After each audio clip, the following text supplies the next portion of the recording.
Yo les gens, j'espère que vous allez bien. Aujourd'hui on se retrouve pour une nouvelle vidéo. Et une nouvelle vidéo débrief du match entre le SCO d'Angers et Rennes. Victoire de Rennes 3-0 au stade Raymond Kopa. Donc comme d'habitude, n'hésitez pas à liker cette vidéo, à la commenter si ce n'est pas déjà fait. Partagez la chaîne et la vidéo à vous aimer si ça vous a plu. Abonnez-vous à la chaîne et activez la notification, vous êtes vraiment au crack, j'ai envie de vous dire. On se rapproche des 1000 abonnés, ça me ferait extrêmement plaisir.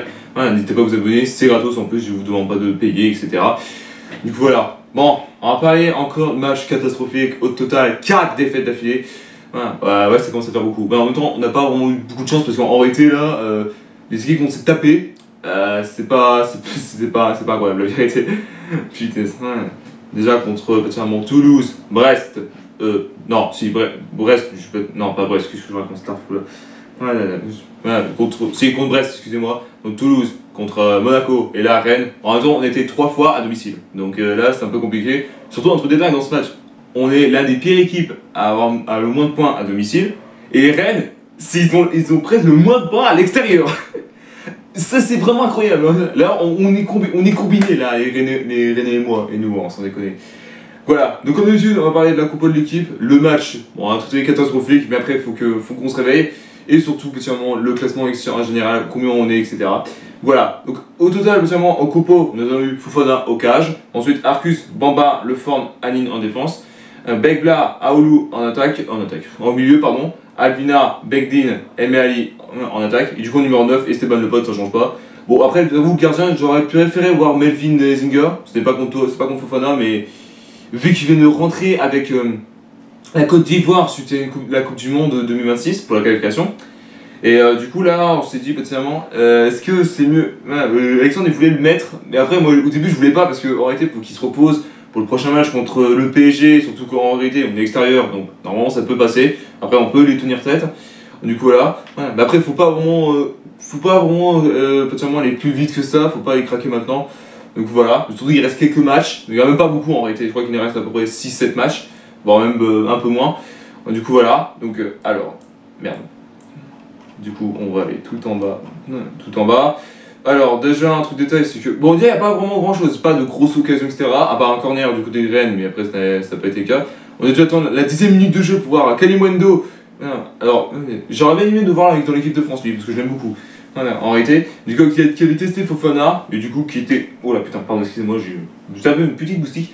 Et du coup, personnellement, il a tenté une frappe cadrée, Arnaud, donc voilà, c'est son blast. Et du coup, personnellement, Fofana a capté sans problème en réalité. Donc voilà, mais surtout pas ça, 3 minutes plus tard. Voilà, il y a eu une grosse bagarre là, alors c'est pas venu aux mains, il n'y a pas d'autogone, en réalité, il y a une bagarre entre Mété et un Angevin, malheureusement qu'ils ne disent pas son place, du coup qui avait alerté Oleg B dans l'espace, et du coup qui avait fait un centre pour Kalimundo, et du coup qui avait mis au fond.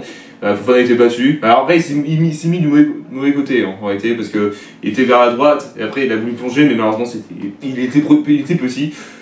Bon après non, il n'était pas vraiment côté de base, hein, c'est pour ça que c'est ça. Voilà, donc potentiellement but 1-0 pour Rennes, qui s'est surdoté.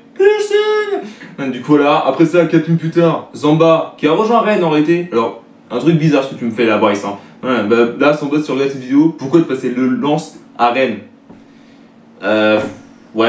pourquoi je comprends pas en réalité. Et du coup voilà, et du coup c'était potentiellement qui était Alvin dans son place, et qui c'est qui l'a dégagé? Il est Embrassier, qui a quitté Angers pour Rennes. Enculé. Putain, c'est pas possible ça. Sauf qu'après ça, pardon, excusez-moi. 2 minutes plus tard, c'est Fofana du coup qui était dans la surface sur un corner de Rennes. Heureusement qu'il était là, et du coup, il a dû le capter sans problème. Du coup, voilà, et du coup, qui manquait plus que ça? Begbla, du coup, qui se blesse après un contact d'un adversaire. Du coup, il a appelé les soigneurs. Du coup, il est revenu dans le jeu. Mais malheureusement, au bout de 2 minutes, ça n'a pas été le cas. Malheureusement. Il était plus bien, il allait avoir un problème, bah oui, c'est parce que le contact il a été choquant, et du coup qui a été remplacé par Pierre Capel, voilà, du coup le mec qui est là depuis 10 ans, et putain ouais, on se fait vieux, hein, sans déconner, depuis 10 ans il est là, hein, sans déconner, voilà, après ça absolument, le 34e minute de jeu, heureusement Fofana était là pour nous soulever le 2-0, sinon c'était carré au total, voilà, et du coup c'était Oleg B, donc c'est le belge, c'est un belge hein, pour info, et du coup Fofana a dû faire une parade suite à sa frappe. Donc voilà. Et du coup là, qu'est-ce qui se passe? 44e minute de jeu, pénalty pour Angers, déjà particulièrement après avoir une faute dans la surface de Alvinade. Et du coup, c'est un espèce de tirage de maillot, comme on dit chez nous. Du coup, voilà, il y a eu un arbitrage vidéo pour ça. Mais cet enfoiré d'arbitre ne donne pas penalty. Mais non, mais qu'est-ce que je dis, putain.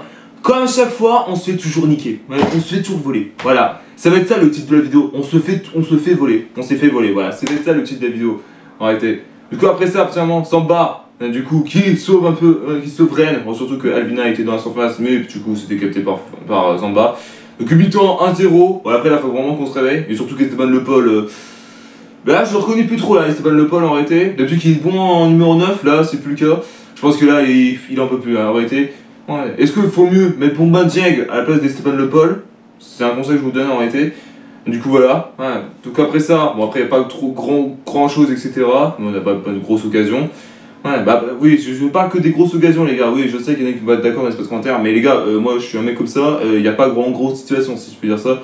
Donc on s'est ennuyé comme ça, on est en train de dormir, et du coup finalement 70e minute de jeu, le 2-0 de Ismaël Koné, j'ai fait me mourir en plus, désolé, qui avait tenté une frappe qui a été servie dans l'axe par Kalimodo, donc version 25 mètres. Alors 25 mètres, non, je vais pas le dire parce que sinon je vais me faire défoncer par YouTube. Du coup voilà, qui avait éliminé Begdi dans la surface, et du coup qui avait fait une frappe de patate, et du coup c'est passé dans tous les cas. Ensuite, là par contre, là, Alexandre a pété un bon. Quadruplé de changement en l'espace de 5 minutes. Première, Bamba Dieng rentré à la place d'Alvina. Ouais. Cadel, donc Zinedine, rentré à la place de Aoulou. Lilian Raoulistoa rentré à la place de Arcus. Et Ferra, du coup, rentré à la place de Begdin.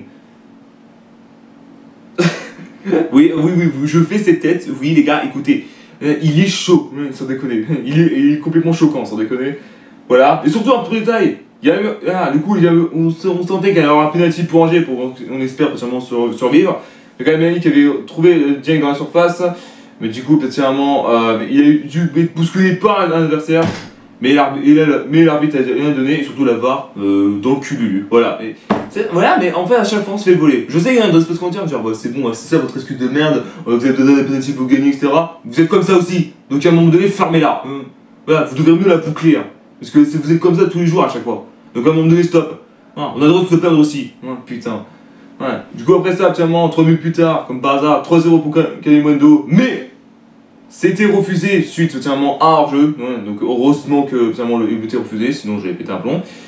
Voilà, donc après ça, finalement, à la dernière seconde, Kalimundo, du coup, qui a inscrit son doublé. C'est validé cette fois-ci. Et du coup, finalement, qui avait fait un centre, que De James ça avait connu dans la surface, et du coup, qui avait fait un centre pour Kalimundo qui met au fond. Du coup voilà, donc 3-0 pour Rennes au classement général, au match final. Du coup, au classement général, on est 14ème avec 27 points, toujours 27 points. oui, on est toujours 27 points. Et on a 3 points de la zone rouge, parce que le Havre avait gagné contre Nantes, pour info. Voilà, Nantes qui revient dans la surface, ouais, c'est choquant en réalité. Bon, après, il faut qu'on se réveille le cul, c'est tout ce que je peux dire. Après, si on fait un nul contre le PSG, ça risque d'être bon, mais ça risque d'être impossible surtout. Du coup voilà, on espère que ça va bien se passer pour les prochains jours. Surtout que, truc de taille, après le PSG, bonjour. Après le PSG, on se tape Montpellier, donc normalement ça peut passer. Ensuite, on se tape Nice, qui va être un peu compliqué, mais on est à l'extérieur, ça passe. Ensuite, le LOSC, les Nantais, normalement on peut gagner en réalité. Contre Strasbourg, après on a gagné contre en Coupe de France et on a fait un nul en Ligue 1, donc du coup voilà. Après ça devient un peu compliqué vu qu'on a domicile. Et dernièrement, contre Lyon, à l'extérieur. Donc on va voir si on tient le coup. Et j'aimerais pas retourner en Ligue 2 parce que je vous dis un truc détail, notre niveau c'est la Ligue 1 et point barre. Et si ça vous plaît ou non, je vous dis la gueule, ok? Putain. Désolé si je l'ai mal dit en réalité, voilà. Merci à tous d'avoir suivi cette vidéo. Attendez. Voilà. Merci à tous d'avoir suivi cette vidéo, n'hésitez pas à liker, à la commenter si ce n'est pas déjà fait. Partagez la chaîne et la vidéo à vos amis si ça vous a plu. Abonnez-vous à la chaîne et activez la notification, vous êtes vraiment au crack. Et on se retrouve très bientôt pour une nouvelle vidéo. Peace.